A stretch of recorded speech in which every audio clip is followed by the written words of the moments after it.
Like the manipulative and desperate bitch she is, she concludes that she has to make him her slave because of how useful he can be. So, in an attempt to steal some of the credit, she claims that he should be thankful to her and refer to her as Big Sis. Zig bluntly responds that he doesn't even know her age, but he's distracted when Guilford praises him too. Scarface takes the opportunity to mock the old man for being all talk and no action, so he takes offense and claims that he had his own problems to deal with. Everyone laughs at the old man's expense, and after a brief moment of relief, Zig suggests that they continue their journey to the North Arc. The journey continues, and it doesn't take long before they arrive at their destination in the snowy mountains. As they reach the gates, a dwarf ushers them inside for shelter. The massive gates begin to open, and a notification pops up, informing them that their quest is finally complete. Out of the 80 adventurers who set out on the journey, only these 28 have managed to survive, and for their massive achievement, they'll receive a gift along with the king's approval. The gates finally open to reveal the engineering marvel that is the North Arc, a city inhabited by dwarves and other races. And simply by entering it, they all receive 3,000 experience points and 700 prestige points. For his pivotal role in the quest, Zig finally reaches level 55, and also unlocks the ability to craft and repair C-rank equipment. On top of that, he's been gifted the Shield of Wyke from King Barkas, a royal treasure which is exclusive to high-level blacksmiths only, which also gives our hero the special ability to block any kind of attack once a day. In the real world, we see an office setting where one of the executives shows the other men in the meeting a PowerPoint presentation focused on the activities of our favorite blacksmith. The man in a suit reveals that the character's name is Zig, and that he was created only a month ago. He also reveals that the character is being controlled by a player, who was the previous user of the ranker character, Bartz. Pointing at the huge screen and going further into the report, the executive explains that since Zig was created, he has been showing signs of unusual play. For starters, he's already beaten the Berserk Giant Stone Golem, which activated from a hidden event. On top of that, this relatively new character has also completed a very special quest, and made it to the North Arc where the next trigger is set to be. After making his points, the official, along with his colleagues in the development team, believe that this new player has a very high chance of activating something that they call the Mycenia event. But just as he's saying this, a superior executive at the board meeting begins to voice out his own opinions. The big-lipped fellow decides to assume that a mere level 55 player can't clear the requirements for activation. But even if that happens, he still doesn't see any reason why they should delay the update. In response, the presenter nervously points out that the Mycenia event can bring about huge changes throughout the game, and if those changes were to clash with the timing of the update, then the users may end up getting confused about some things. While he's still trying to make his point, the big-lipped superior slaps his forehead, feeling disappointed and bored. He cuts the man off and suggests that he's not making any sense at the moment. The presenter turns out to be the department head, Kim, but this superior doesn't seem to think he's competent enough because he's currently scolding him like a toddler. The boss reminds Kim that it took over 3 years for the Berserk Giant Stone Golem to be unlocked, and that's quite a long time. So he's pretty baffled and annoyed that the department head of all people would suggest that they push back the update, because some low-level blacksmith in the game looks like he might activate a canon event. Still feeling very upset, he asks Kim if he would take responsibility and face the backlash from players after doing something as annoying as delaying an update. And as you'd expect, no one would want to be burdened with such things. At this point, Kim is already sweating and shaking nervously in front of everyone, and as he tries to suggest that the move would benefit the players in the long run, someone else suddenly cuts him off and accepts responsibility for whatever backlash the company faces. Everyone turns around upon hearing the voice, and they're surprised to see director Sun Seokjin smiling nervously as he enters the office. Sun apologizes for arriving late, and explains that he was so busy preparing for the meeting that he ended up forgetting about the meeting time itself. After receiving his flimsy excuse and chuckling awkwardly, the boss clears his throat and asks Sun to take a seat like the rest of them. And at the same time, he asks him to explain what he meant when he said he would take responsibility. As he takes his seat at the table, he calmly and vividly reiterates what he said, confirming that he's going to take full responsibility for the delay, so he supports the idea of pushing back the update. Of course, the boss is curious as to why he would take such a stand, so he asks Sun if it's because he also believes that the low-level blacksmith will activate the event. Hearing this, the director adjusts his glasses and admits that the point is a small part of his decision, but reveals that there were also some additional things he wanted to add to the update. As such, Sun once again tells the boss that he's asking for time to finish adding all those things to the update. And after clicking a few keys on his computer, he turns the screen to the others, showing them the stuff he has in store. Stuff like Continental Expansion, the story expansion of Deborah the Witch, 300 new skills to be added, and even underwater monsters. With a confident grin on his face, Sun asks the boss what he thinks about the new features he has in mind, but the superior is dumbfounded upon seeing the brilliant ideas lined up for the update. At this point, Sun takes the boss's stupefied look and silence as a good sign, so for the last time, he suggests that they push back the schedule a little bit before proceeding with the update. And he also claims that if they're unable to meet the expected performance numbers, he will take responsibility and bear the consequences. While he's saying all of this, the other executives murmur among themselves. And just then, Kim approaches him, telling him to wait a minute, and reminds him that it usually takes at least 2 years to develop all the things he just displayed. Even though Kim is freaking out, Sun just smiles nonchalantly and claims that he already did most of the work while he was on vacation, and as such, the development team just has to put the finishing touches before launch. Upon hearing this, Kim is shocked and also quite doubtful about it, because he doesn't really believe that one man can do all that work by himself in such a short time. But while he's deep in thought, Sun interrupts him by asking him if he looks forward to seeing the new changes in Arpedia Online after the update. Meanwhile, elsewhere, we see Kang laughing hysterically in his sleep as he talks about how he finally found the hacker who took Bart's away from him. As it turns out, the bastard hacker was hiding in the North Arc, and Kang knew all along that he would be there. While he's saying all of this, his younger brother walks into the room, and as usual, a look of disappointment is etched on his face when he sees his pathetic brother laughing like a maniac on his bed. It seems Kang was acting too weird for him, because the next thing we see is that he's leaving the room the way he came while sighing in exhaustion. Afterward, Hyun goes to see their parents, and just as he's walking into the room, they ask him where his older brother is. The boy replies that he's still sleeping, and remarks that he must have stayed up playing games all night. Not surprisingly, their mother is furious when she hears this, especially because Kang promised that he'll be studying at night. In this family, it seems like the dad is the cool laid-back parent, because he doesn't see anything wrong with Kang's behavior. And as he calmly asks his wife to cool down, he claims that the fact that Kang would even promise to do something on his own is already a step in the right direction. The gentleman says this while eating his food, before reminding his wife about their son's past, and why she should cut him some slack. Seeing her husband so calm about the situation, she accuses him of being the reason Kang acts the way he does, and she's particularly concerned about it because she fears he won't be able to earn a living at this rate. Once again, the kind father that everyone wishes they had claims that Kang earning his keep shouldn't be an issue because he can always inherit their store. After all, the only thing he wishes for their son is for him to be happy. It turns out that Kang's father feels really bad about his son because when the boy was suffering in college, they couldn't do anything to help him, which is why he feels they should just let him do anything he wants now to make up for their absence. Just then, we see that Kang has woken up and is now eavesdropping on the conversation, so he hears when his father says all of this and admits that he's worried about the game addict's health. At this point, the younger and less problematic brother starts to get bored of the whole thing, so he decides to try his luck by suggesting that he celebrate the father's wisdom by skipping his lessons at the cram school. But before he can finish talking, the old man switches up on him and tells him a very loud and clear no, which makes the high school student sigh in disappointment. Well, at least it was worth a shot. The scene shifts, and we see the problem child sitting outside, probably thinking deeply about his life choices. With a big drink in his hand, his thoughts are all over the place as he recalls the conversation he heard at home, specifically when his dad said that they couldn't help him when he was in trouble, and how they should let him be if he has something he really wants to do. After recalling the memory, Kang thinks about how his parents have unnecessary worries, especially since he doesn't even care about their concerns at the moment. As he slams the can on the bench, the scene shifts to the time when Kang was in his second year at Hakram High. We see him getting the disgusting food on his tray at the cafeteria, and as he looks at the weird stuff on the plate, he wonders if it's even real food. Anyone who might have thought he was exaggerating was dead wrong, because by the time the so-called plate of food is in view, we see an actual rat floating inside it. Without skipping a beat, Kang and his friends decide to take pictures of the garbage being served at their cafeteria and then post them on the internet. It doesn't take long before the post is on the web, and attached to the disturbing picture is a very detailed caption to match.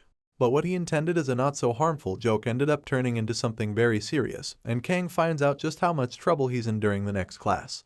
While everyone is seated and listening to the teacher, someone suddenly barges into the classroom to search for our hero.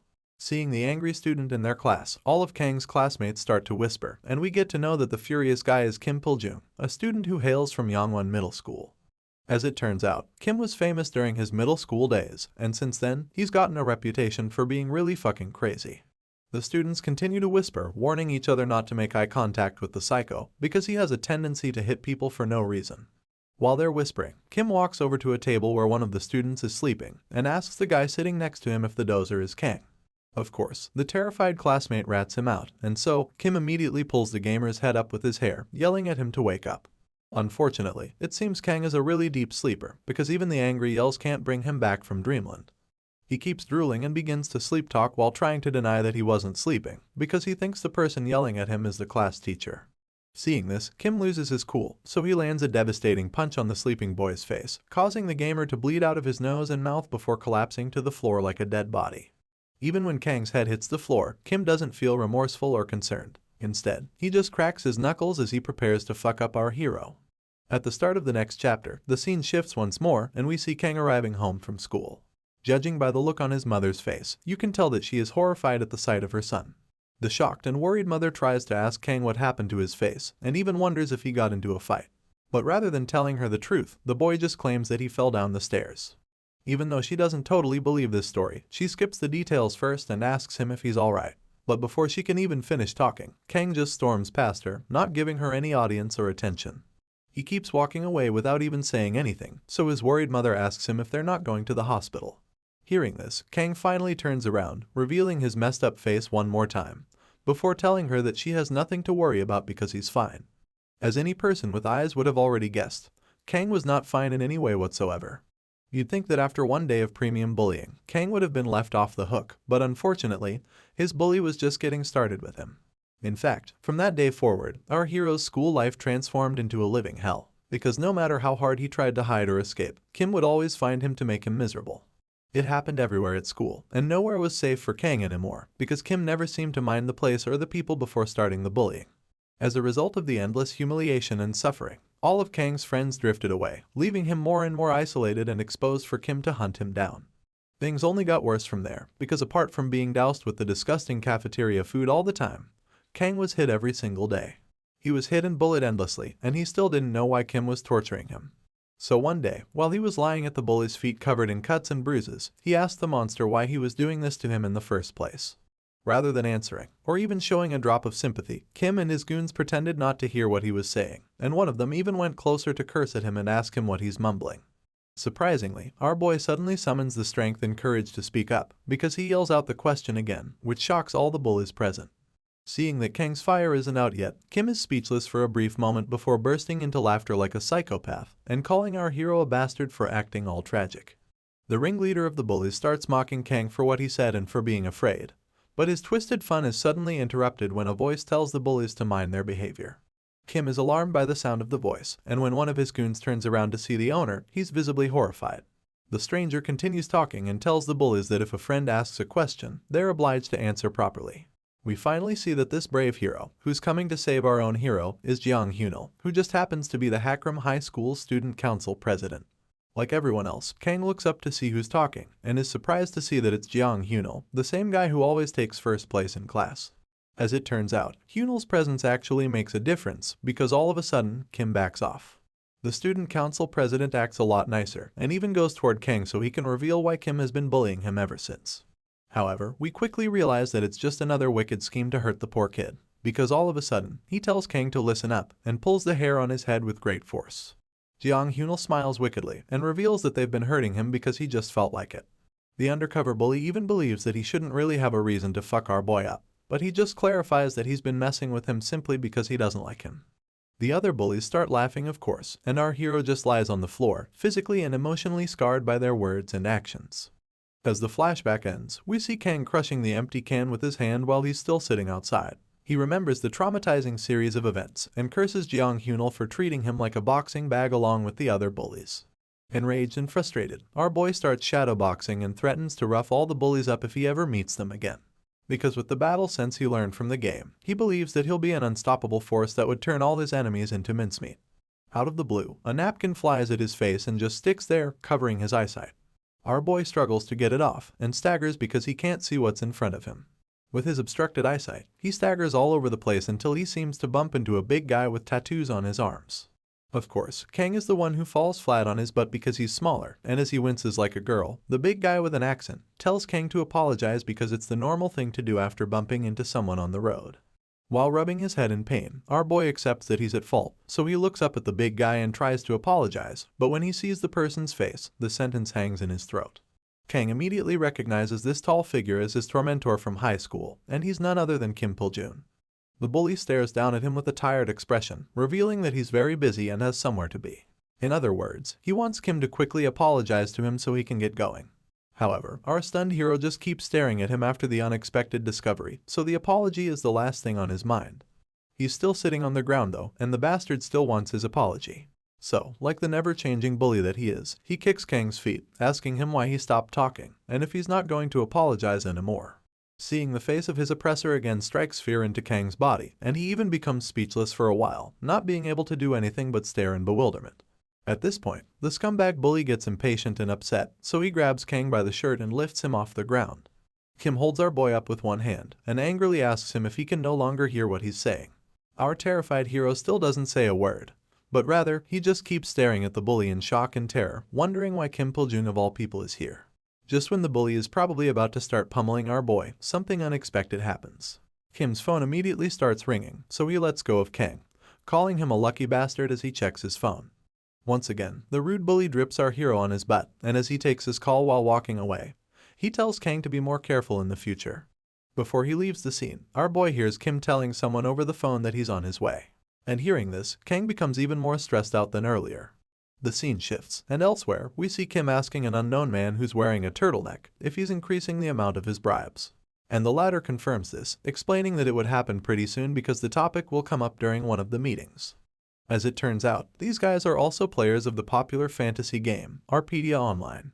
Because we see the man reminding Kim that the North Ark Embark has recently started trading, which also appears to be the reason Mr. Turtleneck wants to increase the price of his bribes. Because the new trade route has caused finances from the lords in Broaden to be in a tough spot. Mr. Turtleneck then reveals some in-game politics to justify his decision, but Kim still insists that doubling the price is a bit over the top. However, before he can finish talking, Mr. Turtleneck, who turns out to be Jeong Hyunil, cuts him off by calling him with his last name and asking him what his final answer is. After thinking deeply about the question, Kim finally makes the difficult decision and reluctantly assures Jeong Hyunil that he's got everything under control. The next day, our boy is feeling very motivated, so he goes to a gym and hopes to muster enough courage to register. He stands at the door, feeling a bit disappointed, because he thought he was no longer particularly scared of other people. However, as the memory of Kim grabbing his shirt flashes across his mind again, his blood boils, and he vows that he's going to get stronger and enhance his mentality. With this fresh motivation, Kang storms into the gym, so pumped up that he instantly introduces himself and indicates his interest in learning martial arts. But he immediately stops talking when he sees the real martial artist making a small mountain out of broken men, who are begging to be saved from his cruelty. Seeing how weak and beaten the men are, Kang wonders if they're dead and starts to reconsider his decision. He eventually changes his mind and starts walking out the door, claiming that he's unemployed and doesn't even have the money to pay for the martial arts lessons. Just then, the human tosser calls out to our hero and asks him if he's come for a membership. There's something eerily familiar about the man, and it's probably the scar on his face, which is very similar to the one of our hero's new friends in the game, the Scarface. Either way, Kang isn't planning on staying around to find any other similarities, because he just wants to escape. With this in mind, he lies that he didn't want to become a member and claims that he came into the dojo by mistake. But before he can walk out, he accidentally bumps into another big guy, and this one doesn't really look as friendly as the human tosser. The moment he sees Kang, a scowl appears on the big dude's face. Strangely enough, this guy also looks pretty familiar, and we soon realize that he's our father-in-law, Guilford of the Storm. It just so happens that this tough guy is also able to recognize our boy, because upon taking a closer look at our hero's face, his eyes widen, and he points at him, realizing that he's the blacksmith from the game. As our boy sits nervously on a couch in the dojo, he looks at the members awkwardly and begins to panic, thinking about how he could never have imagined that this dojo is actually the Red Tiger Company's headquarters in real life. While Guilford and Scarface sit across from him with smiles on their faces, the other members murmur in the background, wondering if the young man sitting in the room with them is truly the legendary blacksmith from the game. They all seem excited and surprised to see Kang, and Scarface finally breaks the awkward staring competition when he suddenly comments that he knows the reason Kang's movements in the game weren't like those of an ordinary person. As it turns out, the dojo instructor actually assumes that Kang is a martial artist himself, probably because of how pumped up he was earlier. Of course, after seeing what Scarface did to the other members during the sparring session, our hero is not in any hurry to meet the same fate, so he quickly denies the assertion and explains that he only thought he could learn something from the gym. Hearing this, Scarface interprets this as a request to join the dojo, so he asks Kang if he's come to become a new member. But this question takes our boy by surprise, and he instantly explains that he doesn't have any money and won't be able to afford any membership fees. However, while he's still saying this, Guilford chimes in, telling him not to worry, because he'll specially exempt him from paying any fees for a year. With that being said, Scarface pulls out a sheet of paper and tells Kang that perhaps they were meant to meet each other. As you'd expect, our MC is pretty upset that all his attempts to get out of joining them proved futile. And while he's nagging in his mind, Guilford daydreams about his plans for Kang, like how he's going to drain him like a dog till he finally learns some manners. Seeing that the martial artists badly want him in their dojo, our boy feels that he can't refuse, so he agrees to give the membership thing a try, especially since he thinks he has nothing to lose. Kang then accepts the offer, reminding them that he'll be in their care henceforth, so Scarface pulls out the membership form to sign him up right away. He asks our hero what his name is, and when he reveals that it's Kang Yuhan, Guilford instantly recognizes the name, claiming that it was also the name of the store owner's son, who he visited often in the past. From the small flashback scene we're shown, we can see that Kang and Guilford's daughter were quite close as children. The old man confirms this when he tells our boy that the person he's talking about used to be his daughter's childhood friend. Guilford suddenly reveals that the mention of the name makes him think of the old days, and upon hearing this, Kang starts sweating profusely because he's now extremely nervous. It seems that he already knows where the conversation is heading, because he also remembers someone who matches the story Guilford is telling. So after summoning all the courage in his body, he finally asks the bulked-up man what his name is. The old man didn't even realize that he hasn't introduced himself to Kang yet, so he reveals that his real name is Song Tisu, and of course, it's just as our boy suspected. At this point, he's almost completely sure that Tisu is his family friend from years ago, but to clear any doubt, he asks the big man what his daughter's name is. Even though Tisu reveals that her name is Charon, he doesn't seem to be pleased with the fact that a young man would be so curious about her. While he's expressing his annoyance, Scarface just sits beside him like a fangirl who's already shipping our boy and the big man's daughter. When Tisu asks Kang why he's so curious about the girl, the latter just laughs in response, before telling the old man that it's been a while. As you'd expect, Tisu is confused to hear this, and his annoyance grows even more as he asks the MC what he means by that statement. But then, it suddenly clicks in his head, and he realizes that the naughty boy sitting in front of him might be the same Kang Yuan he knows. The scene shifts, and we're taken back into the fantasy game, where we see a tab informing our hero that it's been 30 minutes since he ran out of stamina, but he just lies on the ground in exhaustion while his HP continues to decrease slowly. At this point, Zig looks like the life is being drained out of him, and as he starts to feel dizzy, he admits that it's the worst feeling ever. As that scene fades out, we see Tisu tossing Kang around the dojo and talking about fate. The old man claims that fate brought him and our hero together once more, and as such, he believes that he might as well teach him martial arts personally. After the hellish training session, the newest and most exhausted member, who happens to be our MC, drags his sorry ass home. And when he finally gets into his room, he doesn't even make it to his bed before collapsing beside his capsule. However, he still managed to muster enough strength to get into the capsule, so he can log into Arpedia Online. What an absolute gamer. Back in the game, Zig talks about how he worked very hard and thinks about getting some quests from the dwarves. He wanted such quests because they would help raise his level and crafting rank. They could have also helped him gain some hidden skills, but unfortunately, things didn't go the way our boy had planned. Instead of getting these special quests he craved so much, he got booted out of all the places he went to offer his services. It gets so bad that Zig starts to cry, because even though he knew the dwarves were closed off, he didn't expect the situation to be this bad. Our sad hero begins to recall the things the dwarves told him, and we see a flashback of two very mean ones yelling at him. The first one claims that humans will be of no use to him, mocking him for thinking he'd even hire him in the first place. While the second one simply accuses Zig of wanting to steal their secrets, and tells him to fuck off. Meanwhile, in the present, Zig is still outside on the streets, thinking about how terrible the dwarves are, and how they might even chase after him with swords if he tries any harder to get a job. As he gets back on his feet, he's immediately notified that he has insufficient stamina due to lack of food, so he decides to get something to eat first. A while later, our boy arrives at a place where he swears in frustration. As it turns out, the reason for this is the fact that food in the North Ark is outrageously expensive. Zig stares at the shiny overrated potatoes and furiously asks why on earth they cost 1,200 gold. The price tag is so insane that he actually thinks the seller is kidding. But that's not even the most crazy part, because these potatoes are also being kept inside a glass box. The whole thing makes Zig upset, but he realizes that it's just the beginning, when the dwarf merchant informs him that he's standing in the store with the cheapest food in the entire town. Hearing this, our boy begins to wonder if the prices are so unstable because the direct trade just started. But after shaking off the thought, he finally gives in and asks the merchant to sell him one of the potatoes. Unfortunately, when he checks his balance, he's disappointed to see that he has only 817 gold and won't even be able to afford a fucking potato. He's shocked to see his balance so low, and that's when he remembers that he spent all his money on ordering iron from the gold rush because he thought it would be easy to get into a workshop. Our MC trails off after a while and returns to his sad reality. But still, he doesn't give up, and instead of leaving the store in defeat, he politely asks the dwarf for a 400 gold discount on the potato. For some reason, he actually thinks the plan will work, but while he's trying to give the merchant the puppy eyes, he's kicked out once again and told to piss off. After that scene, we catch up with Zig's present condition, where he's lying on the ground and looking like a shrunken vegetable. It turns out he still hasn't gotten anything to eat in the expensive town, so now his HP is decreasing constantly and it looks like his time at Arpedia might have come to an end. Our hero wonders if he should just die at this point, because at least his stamina will be back to full when he respawns. However, he ultimately decides not to give up there, because he remembers how he went through hell to gain the experience and all of his new skills. Our boy sits there crying like a baby, when suddenly one of his items appears in his hands. He's decided that he has no other choice but to sell it, so he can get something to eat and save himself. We see that the item Zig wants to sell is the Shield of Wyke, which just happens to be the gift that the king rewarded him with. He holds the shield against his face, and admits that it would be a waste to sell such treasure with special abilities.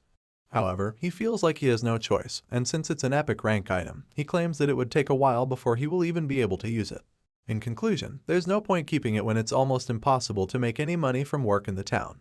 While he's sobbing and justifying his decision, he's interrupted by a dwarf who's staring longingly at the shield. The red-head dwarf admits that Zig has got a very nice-looking shield, and asks if he wants to sell it. Even though Zig wants to sell the shield, he pretends to be very attached to the treasured item. But at the back of his mind, he's delighted that he already has his first potential customer. Hearing what our MC said, the dwarf becomes curious about the treasure, so his interest and desire to purchase the item skyrockets in an instant. He offers Zig 5 big ones for the shield, explaining that he can't give him anything more for the item. When our hero interprets this statement, he's overwhelmed that the dwarf wants to pay a whopping 5 million gold for the shield, which is way more than he could have ever imagined. Without skipping a beat, Zig hands over the treasure to the dwarf and accepts the deal, feeling more satisfied than ever. The dwarf admits that it was quite expensive, but agrees that it's a good deal overall, so he takes it off our boy's hands and proceeds to make a payment that shocks the blacksmith to his bones. Words might not be able to describe just how disappointed and confused Zig is when he sees a meager 500 gold being placed in his hand as payment for the shield. As it turns out, he misinterpreted the redhead's offer earlier, so now he's staring at the pathetic sum in his palms like he's in a daze. By the time he snaps out of it and regains consciousness, it's too late, because the dwarf is already driving off with the treasure. As you'd expect, Zig begins to panic and sweat profusely, regretting his decision to sell the shield. Like a crazy person, he chases after the vehicle, yelling at the dwarf to return his shield while other people just go about their business and ignore his pathetic display. The scene shifts, and the next thing we see is our favorite blacksmith's fist banging on a door, while he yells for the dwarf inside to come out. With a crazy look on his face, he hits the door over and over, screaming for the guy to come out, and threatening to stay outside his house forever if he refuses to show his face. At this point, you can tell that our boy has full-on spiraled, because even though he's supposed to be conserving his remaining energy, he's barking and yelling at the top of his lungs while banging on a door with all his might.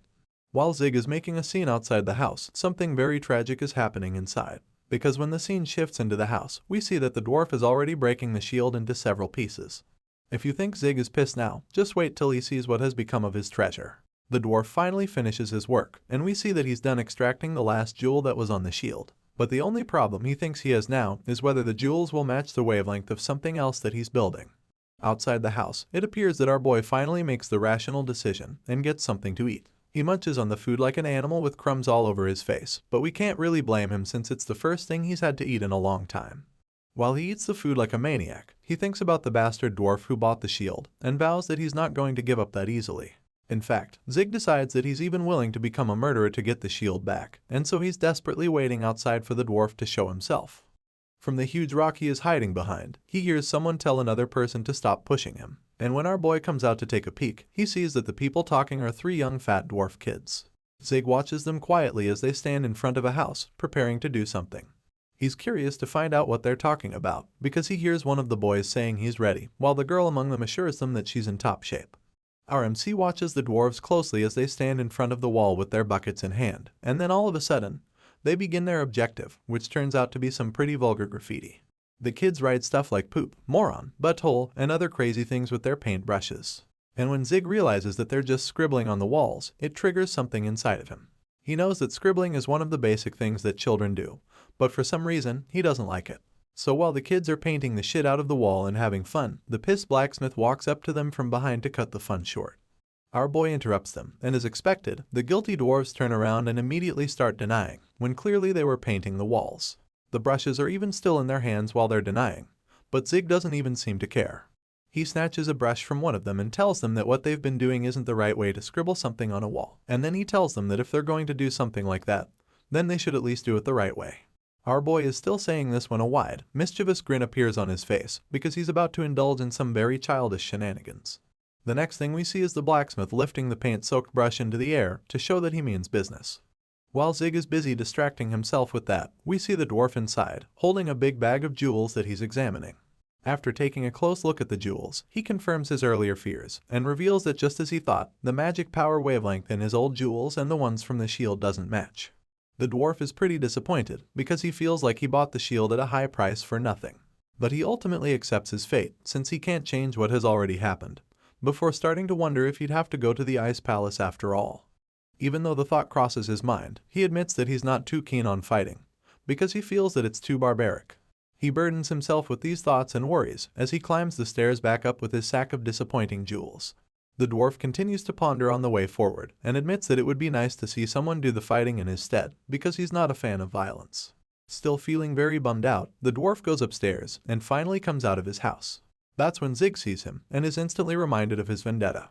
The blacksmith screams at the dwarf, pointing out the obvious and saying that he's finally come out. But as you'd expect, the redhead is just confused, because he doesn't understand why the weirdo holding a bucket of paint is screaming at him like a maniac.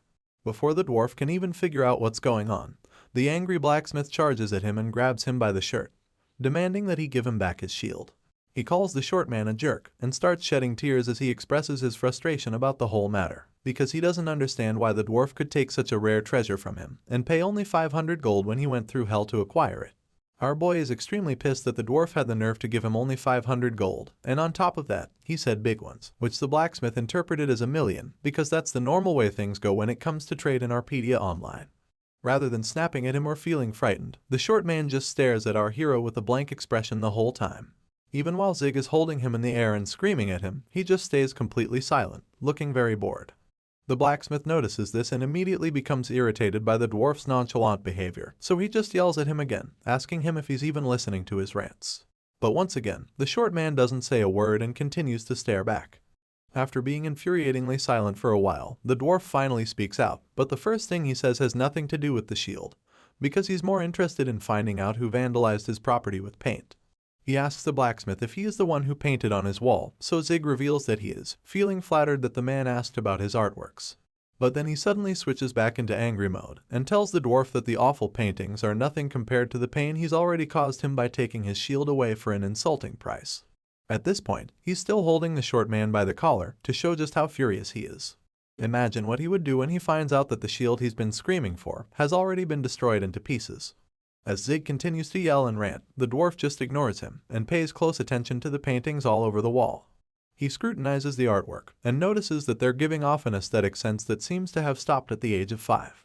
It appears that this dwarf knows a great deal about art, because just by looking at the brush stroke, he concludes that it's reminiscent of a fractured wrist. And eventually, after examining all the paintings carefully, he actually finds them to be awesome.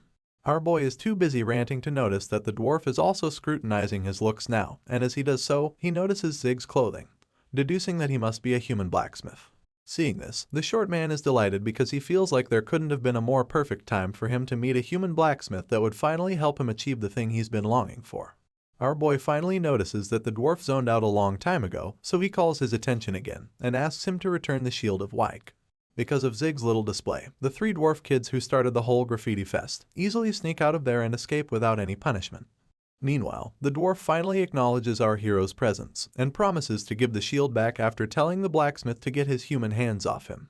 Zig lets him go, and immediately, the short man gives him a bag, telling him that the shield is inside it. Upon receiving the sack, our boy is happy and relieved to be getting his shield back. But when he looks into the bag, a wave of shock and disappointment washes over him again. The blacksmith turns the sack upside down, tossing the contents on the floor. And upon seeing the jewel and a piece of the shield, he expresses his confusion by asking the short man what on earth he's looking at. Of course, the dwarf reveals that it's the shield of Wyke he bought a while ago. It's now been turned into a few jewels, a golden mithril alloying steel plate, and a solid shield handle because the dwarf took it apart. As you'd expect, Zig is still baffled by what he's seeing, and almost can't believe his eyes. But the dwarf casually tells him that since he took it apart so nicely, the blacksmith can just craft it again, assuring him that the same armament will be created. The short and insensitive man reminds Zig that he's a blacksmith, and suggests that he should at least know how to craft things of such caliber. But our hero is so furious that he completely ignores the second statement, and just asks the dwarf if he really just admitted to taking the shield apart. At this point, it's easy to assume this dwarf has a death wish, because once again, he nonchalantly and casually confirms that he dismantled a rare treasure, moments after buying it for a price that was nothing close to its true worth. From the black look on Zig's face, one can only imagine how angry he is. He appears to be so angry that he doesn't even know how to show it, so the first thing he does is place both hands on the dwarf's shoulders, probably to make sure he can't try to run away again. Suddenly, he tries to ask a question, but stutters in the process. And all of a sudden, he raises his head, and we finally see his face. However, it is not anything close to what we expected, because instead of a red-faced angry blacksmith, what we see is an oddly polite version, curiously asking the dwarf to reveal how he dismantled the shield of Weidg. I guess the student has found his teacher, and I feel like he would do anything to work under this dwarf. As we start the episode, Zig thinks about how the normal blacksmith skills only include production and repair, and because of this, it's customary to make an item with a recipe when crafting a piece of equipment using expensive materials. The reason for this is that it would be a total mess, and there would be a great loss if a bad piece is made by accident. However, an idea comes to our boy's mind, a hack that might be able to manage such a dicey situation, and it's the question, what if disassembly is possible? Using this technique, one can reuse the material and try out making equipment pieces that don't have a recipe, all without the fear of making a permanent mistake and loss. At the same time, our hero might also be able to create a surprising item with amazing abilities, or even take an already completed item and change it to fit his tastes. After thinking about all of this and the great prospects the technique has, Zig concludes that he has to learn disassembly, and even forgets about the rare shield that has been torn apart. With his hand still on the dwarf's shoulders, our hero starts begging the short man to teach him how to use the disassembly technique, even if it's just one lesson. And after a brief pause, the redhead agrees to train him, asking the human blacksmith if he's going to become his apprentice. Because Zig knows the dwarven philosophy that obliges all dwarfs to always protect their technology from other races, he doesn't even realize that the short man has already agreed. He keeps trying to convince the dwarf to teach him out of habit, until he finally realizes that the short man had already accepted his proposal. The next thing we see is our boy inside the house with the red-haired dwarf, and he doesn't look too comfortable this time around. Zig pinches his nose to prevent the pungent smell of mold from choking him out, and while he's still complaining about the terrible odor, the dwarf just ignores him and asks him to follow him into a trapdoor that leads to his basement. Of course, the blacksmith is reluctant to follow him, and while covering his nose still, he questions the short man's instruction. However, the dwarf doesn't even have any time to waste, so he just ignores our boy and keeps walking down the stairs. On the way down, he suddenly asks our hero if he knows anything about Anjuras, and the blacksmith admits that he does. It turns out that Anjura is a legendary monster in the game that is active in the northeastern part of the North Arc, and one unique thing about it is that it loves gemstones. As a result, the dwarves usually pay tribute to Anjuras from time to time in the form of jewelry or ornaments. This train of thought continues in Zig's head, and he thinks about how this particular monster is quite gentle, which is rare for dragons. But even though it's a gentle beast, the blacksmith still feels like it's ripping off the dwarves big time, and he's a bit jealous that it receives such expensive jewelry from the short men of the North Arc. While Zig thinks about all of this, the red-haired dwarf leading him downstairs suddenly reveals that he thinks the eastern folks paying tribute to the giant lizard are spineless for doing so. The short man doesn't believe in such traditions, so he sees himself as different from the Easterners, and he makes this known to the blacksmith. This ambitious dwarf isn't willing to bend the knee to some overgrown lizard, and he vows to one day slay the giant beast, so that he can develop a rich ore vein in the north and become insanely wealthy. Hearing this, our boy applauds the dwarf for dreaming big, but at the back of his mind, he's praying that the desperate short man won't send him on a mission to hunt the giant lizard. To show just how serious this redhead is, he takes Zig to the door of a room, and as he unlocks the door, he reveals that he has created something to help him defeat Anjuras. Hearing this, the blacksmith becomes rather curious upon hearing about the supposed bad boy that's going to take down the legendary dragon. Zig expresses this curiosity, so the dwarf finally opens the door to the room. And as they enter, he tells the blacksmith that he'll introduce him to the so-called bad boy. Our hero's eyes widen as he sees the machine, and as he stares in bewilderment, the dwarf reveals that the device is in fact his life's work. As it turns out, this bad boy might actually be bad after all, because it's a mecha dragon. And it's exactly what the dwarf plans to match up against the legendary dragon itself. I'm already getting chills from the thought of this fight. Even my boy Zig is so stunned that he stutters when he asks the short man if the mecha dragon can move yet. But rather than answering, the red-haired dwarf points out how stupid the blacksmith's question is. In a shocking twist, the dwarf reveals that the question is stupid because the dragon can't move, and he explains that if it could move, he wouldn't keep the huge machine down there, especially when his work area is already so crowded. As you'd expect, Zig is shocked and disappointed to hear this, because like every normal person, he expected that the so-called bad boy would at least be able to move. I mean, how's it going to defeat Angera's if it can't move? Our boy expresses his utter disappointment, and even concludes that the mecha dragon is just a huge-ass tin can, but it seems like he might be wrong, because the dwarf calmly shushes him and tells him not to be so quick to judge. The red-haired short man reveals that all the pieces of the machine are appropriately balanced, and in a perfect state to allow perfect control. This is the point where Zig zones out, because the dwarf starts explaining a lot of complicated stuff about the machine's joints, and how he needs a very stable source of energy for the mecha dragon to work. Unfortunately, the blacksmith gets bored of hearing all the complex gibberish, so he loses focus and starts fiddling with something else. By the time the short Einstein is done rambling, Zig just casually shows him a random object, and asks him if he can make a weapon with it. Seeing that the punk wasn't even paying attention to what he was saying, the dwarf snaps, and uses his short legs to kick the blacksmith, demanding that he listen because the main point of his long gibberish is about to begin. Of course, Zig isn't going to listen to all the complexities of building a mecha dragon. But since he also doesn't want to get kicked with those powerful dwarven legs again, he asks the short man to tell him. However, because the dwarf knows that it won't make much of a difference, he decides to go straight to the point, and start from the conclusion, which basically requires Zig going to the ice castle. From the look on our hero's face, you can tell he's both shocked and confused.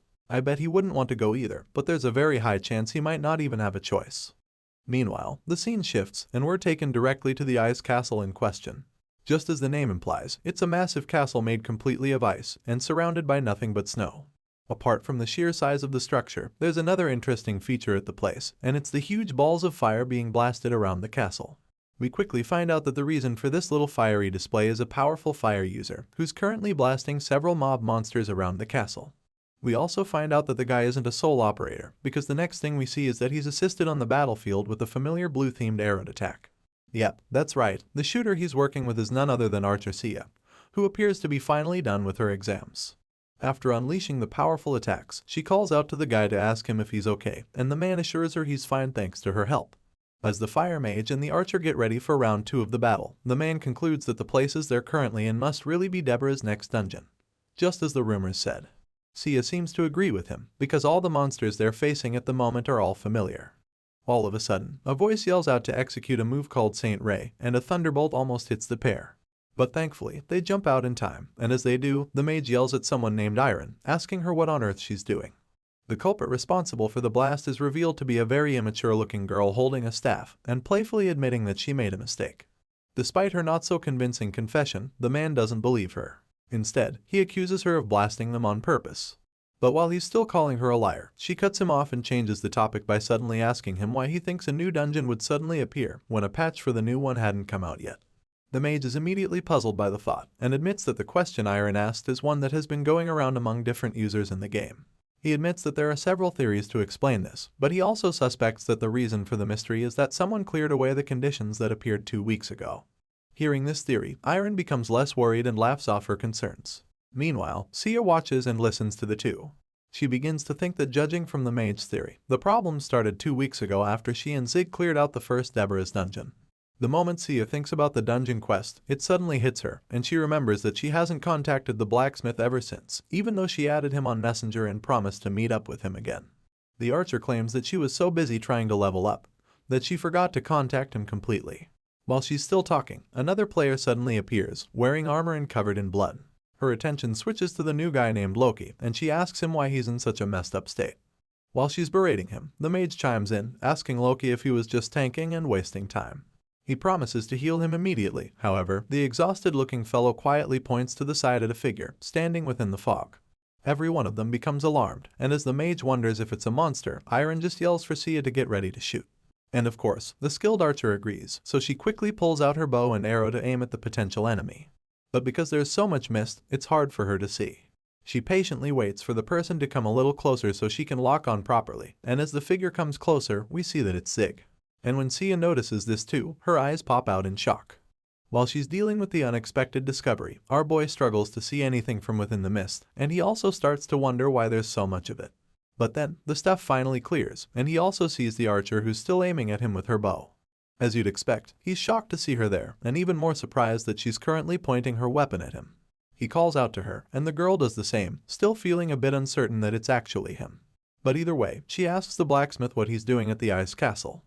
In a flashback scene, we see the dwarf explaining his plan to Zig, and telling him how the ice palace is a dungeon that appeared 2 weeks ago at the very end of the ice valley in the north. The short man slams his hand on a paper and reveals that it's the diagram of the monster that appears in the ice palace. But when Zig sees the so-called monsters, he's shocked because he recognizes it as the wooden soldiers from Deborah's dungeon. The dwarf seems to agree with him and confirms that he's also right, by showing the blacksmith that if he looks closely at the diagram, the appearance is just vaguely different from the normal ones. According to him, the reason for this might be that they are among some undisclosed works of the witch Deborah. After stating this suspicion, the short man reveals that the wooden soldier will be able to help him get his ginormous tin can moving. Of course, Zig doesn't understand that, so the dwarf explains that Deborah was a genius in magic engineering. As a result, the hearts within the soldiers that she created are able to produce incredible amounts of energy, directly proportional to their size. Even though he knows that it's a stretch to use the hearts of normal wooden soldiers, the dwarf believes that if he's able to study the heart of the witch's undisclosed work, then maybe he'll be able to come up with a power source that can produce enough energy to move his mecha dragon. After explaining all of this to the blacksmith, the dwarf tells him that this mission is a trial, so if he wishes to become his apprentice, he has to bring back 30 hearts from the new version of Deborah's wooden soldiers. The panels switch back, and we're now completely caught up in the present with our hero standing in front of Sia and her new colleagues. The archer assumes that Zig must have come for a quest, and although he confirms it, he also admits that he's suffering a lot because the drop rates are very low. And while he's still talking, he trails off, thinking about how the dwarf punk made him think he'd be accepted straight away. Either way, our boy has accepted his fate at this point, and he just wants to get over with the quest, especially since he is also curious about exploring a new dungeon as well. The blacksmith's drawn out of his thoughts when Sia asks him if he'd like to party with her and her current members. Apart from Loki, they all seem eager and excited to have him on their team. The mage even tries to convince him by claiming that fate must be at work, because they'd be helping him clear the quest, while he'd be helping them to clear the dungeon. Hearing this, the gears in Zig's head begin to turn as he thinks about the issues that come with partying up. He knows that a party with many people is a bit burdensome, and clearing the dungeon isn't exactly his objective anyway. However, all of a sudden, Iron expresses her views on the whole arrangement by suddenly asking what the party can even do with the blacksmith. They won't know how to use his skills, and will only end up sharing their experience points even further. Zig's eyes glimmer with hope when he sees that Iron might be opposing the idea of having him, but when she confirms that she agrees with the others, he tells her to just go on with her friends and ignore him. Of course, the table turns on him once again, when Sia suddenly grabs him by the arm to drag him into the party by force. As the scene shifts, the next thing we see is Iron charging Loki's shield with her staff, using a skill called Holy Armor, and then 2 more skills called Taunt in the defense. The result of this combo is a large defensive wall that protects the party members from the wooden soldiers and skeletons, while they unleash their own powerful signature attacks. Using powerful blasts like Burst Shot and Stone Edge, the party is able to obliterate the many monsters that were charging at them. And after that, we see our boy picking up the last heart of the wooden soldiers to complete his quest. Our hero smiles in delight as he holds the heart in his hand, and just then, a tab pops up, informing him that he's completed the dwarf's trial test by successfully acquiring 30 wooden soldiers' hearts. While the other party members stand in front, eager to clear the next phase of the new dungeon, Zig stays behind, thinking about how he's already done with his own quest. The blacksmith thinks deeply and admits that the collaboration between the party members is good, and that if they continue at this rate, then they'll be able to clear the dungeon nicely. However, there's just one thing he's concerned about, and that's the fact that he doesn't know what's at the end of the quest. Because ever since it was discovered, no one has completed the dungeon. Once again, Zig is drawn out of his thoughts when Iron calls out to him, teasing him by calling him an old man, and asking him to stop picking stuff up like a selfish person so he can help them out. Upon hearing the party members say this, Sia quickly jumps in to defend the blacksmith, telling Iron that she's wrong, and insisting that Zig is currently saving his energy because they'll all be shocked when he springs into action. The archer says all of this, and then turns to the hero in question to confirm that they're on the same page. But when she looks at our boy with those expecting eyes, he gets shaken out of his nonchalant mood as his ego feeds on her praises. As a result, he decides that he has to impress the group by doing something spectacular. Unfortunately, before he can even think about what he's going to do, he's interrupted yet again. But this time, it's by a clapping sound coming from the mage's hands. After getting everyone's attention, the mage asks everyone to focus and informs them that they're getting close to the boss room. Seeing that they're almost at the end of the quest, he suggests that they have a quick review of their skills and items before heading inside to face the bots. Of course, the ever-cheerful and naive Iron rushes out, volunteering to go into the boss room alone first. But while she's childishly skipping away, Sia yells at her, reminding her that it's too dangerous for her to go alone. And sure enough, it doesn't take long before the young girl comes across something disturbing. Suddenly, Iron stops in her tracks when she sees a lady crying. But this lady doesn't look normal at all. For some reason, her hair is white and hands are dark blue, but she's covering her face while crying in a very creepy manner. Of course, the innocent and naive girl feels sorry for this strange lady and reaches out to her to ask if she's okay. And just when she's about to touch the tall lady, the mage appears behind her, screaming for her to stop whatever she's doing. Unfortunately, before Iron can understand him or even get away, the strange lady grabs her with her big, dark blue hand, before telling the innocent girl that she's caught her. Immediately as the scary lady says this, she becomes even more terrifying, because she suddenly transforms into a lizard monster with many snakes coming out of her head. Before Iron can even think about her next move, the creature shoots out something she calls a stone cloud from her mouth and blasts the poor girl with it. Afterward, we find out that this lizard lady actually has two faces, which she can switch very easily at her will. It appears that Iron somehow managed to dodge the attack and escape, because the strange woman's faces are now talking to themselves. The lizard face admits that humans are always good at running away, and then when the human face senses the presence of another member of the party, it takes over the creature's consciousness and attempts to trick the person. Their target member happens to be Loki, who's probably come to search for Iron. The evil woman tries to deceive him, promising to spare his life if he reveals the location of his friends. However, Loki is way smarter than this, so he doesn't buy the lady's lies. And as she continues to fake a cry, he quickly activates his taunt and defense skill on his shield again. Of course, when the witch sees that he's not cooperating, she decides to attack him instead. With the snakes on her head, she charges at Loki, promising to grant him his wish because she thinks that he has a death wish for not playing her game. The witch says this, and all of a sudden, the serpents on her head grow a lot longer to increase their range of attack on Loki.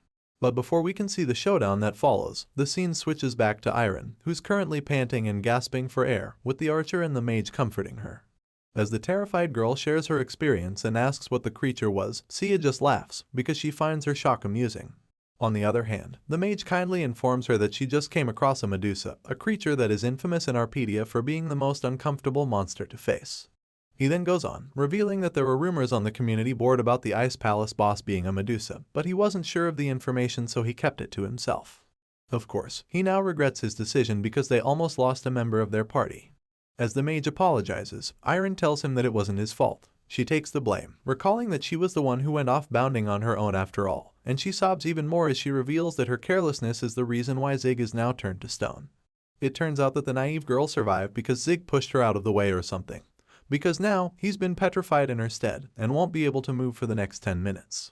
The poor girl keeps crying, claiming that Zig was trying to save her, but Sia comforts her and assures her that she can apologize to the blacksmith after they've dealt with Medusa.